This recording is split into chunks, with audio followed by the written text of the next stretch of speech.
के साथ मैं हूं समीर दीक्षित और बुलेटिन की शुरुआत करेंगे केंद्र सरकार के कैबिनेट में लिए गए अहम बड़े फैसलों से। रेयर अर्थ मैग्नेट को लेकर के चीन पर निर्भरता घटाने के लिए सरकार लगातार फोकस बनाए हुए है और इसी कड़ी में आज मोदी सरकार ने कैबिनेट ने एक अहम फैसला लिया है। कैबिनेट ने रेयर अर्थ मैग्नेट स्कीम को मंजूरी दी है। इस स्कीम में क्या कुछ खास रहने वाला है और कैबिनेट के अन्य क्या अहम फैसले लिए गए, ये सब विस्तार से बताने के लिए हमारे साथ जुड़ रहे हैं हमारे सहयोगी प्रकाश प्रियदर्शी।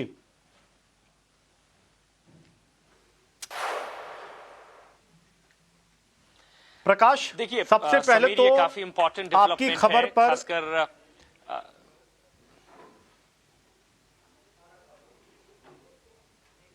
जी प्रकाश बताएं।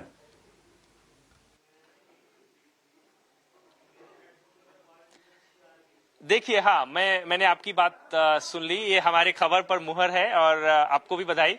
लेकिन सबसे इंपॉर्टेंट बात यह है कि इंडिया की रणनीतिक पृष्ठभूमि के हिसाब से देखें, दृष्टिकोण से हिसाब से देखें तो ये काफी बड़ा फैसला है, अहम फैसला है, क्योंकि तमाम ऐसे सेक्टर्स हैं जो इस वक्त रेयर अर्थ मैग्नेट्स की कमी से जूझ रहे हैं। सप्लाई साइड डिसरप्शंस हैं, चाइना की तरफ से जो इंपोर्ट से रिलेटेड रेगुलेशंस हैं, उसकी वजह से हमारी जो निर्भरता है वो चाइना के ऊपर, उसकी वजह से इंडस्ट्री के लिए मुश्किलें पैदा हो गई हैं। लिहाजा सरकार का ये काफी इंपॉर्टेंट डिसीजन है कि जो रेयर अर्थ मैग्नेट्स हैं उसकी डोमेस्टिक प्रोडक्शन की जाए और आत्मनिर्भरता हासिल की जाए। और उसी दिशा में आज यूनियन कैबिनेट ने काफी इंपॉर्टेंट फैसला लिया है, जिसके हिसाब से rare earth permanent magnet scheme को मंजूरी दी है, जिसके लिए करीब करीब 7,300 करोड़ रुपए की राशि मंजूर की गई है। एक तरीके से ये एक इंसेंटिव प्लान है, इंसेंटिव स्कीम है, जहां पर रेयर अर्थ मैग्नेट के प्रोडक्शन पे कंपनीज को इंसेंटिव का फायदा मिलेगा।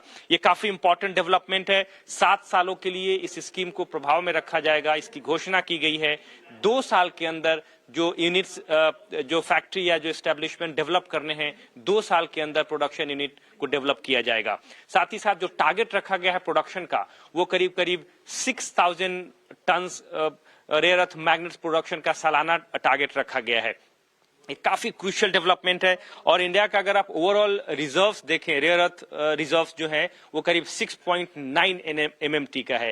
तो इसका मतलब यह है कि हमारे पास इस बात की क्षमता है कि हम अपनी जरूरतों के हिसाब से पर्याप्त रेयर अर्थ मैग्नेट का प्रोडक्शन कर सकते हैं। और जो इस वक्त इंडस्ट्री है उसकी रिक्वायरमेंट देखें तो 2030 तक आज जो रिक्वायरमेंट है उसमें डबल रिक्वायरमेंट हो जाएगी, उसमें इतनी बढ़ोतरी होगी। लिहाजा प्रोडक्शन और इंपोर्ट डिपेंडेंसी कम करना सरकार के लिए इस वक्त फोकस में है। सेक्टर्स पर अगर आप नजर डालें, कौन कौन से सेक्टर्स हैं जिनको इसका फायदा हो सकता है, उसमें defence, auto, aerospace sector, electric vehicles, ये इंपॉर्टेंट सेक्टर्स हैं जिसको इसका फायदा हो सकता है। 2 और इंपॉर्टेंट डिसीजंस हैं। पुणे मेट्रो के नेक्स्ट फेज का जो प्लान है उसको अप्रूव किया गया, एक्सटेंशन को मंजूरी मिली है और उसके लिए 9,858 करोड़ रुपए की राशि को कैबिनेट ने मंजूर किया है। साथ ही साथ रेलवे के 2 और प्रोजेक्ट्स हैं, उसको मंजूरी दी गई है और उसके लिए करीब 2,700 करोड़ रुपए की राशि कैबिनेट ने मंजूर किया है। जी